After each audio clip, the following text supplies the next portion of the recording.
हज़रत उम्मुल फज़ल रज़ी अल्लाह तआला अन्हा आप कहंदियां ने कि मैं सरकार अलैहिस्सलाम की बारगाह च हाज़र हुई तो जाके कहा कि मैं बड़ा परेशान कुन ख्वाब देखा है। सरकार ने फरमाया की देखा है।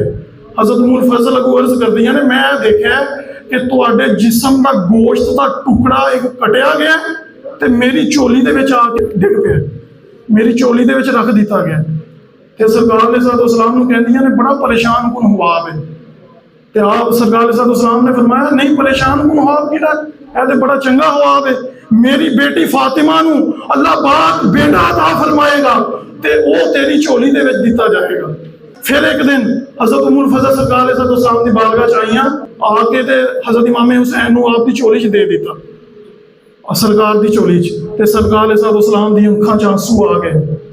ते उम्मुल फज़ल रज़ी अल्लाह तआला अन्हा पुछदियां ने कि सरकार तुसीं रोना शुरू कर दिता है, यह नुआसा तो तुहानूं प्यारा ही बड़ा है। तो आपने फरमाया मेरे को जिब्राईल अलैहिस्सलाम हाजिर होए सी ते मैनूं उन्होंने दस्सिया ही कि यह वाला तुहाडा बेटा जिहड़ा वे यह करबला दे विच शहीद होएगा ते मैनूं उस करबला की मिट्टी भी लिया के दसी वे। सरकार अलैहिस्सलाम नूं पहलां ही पता सी।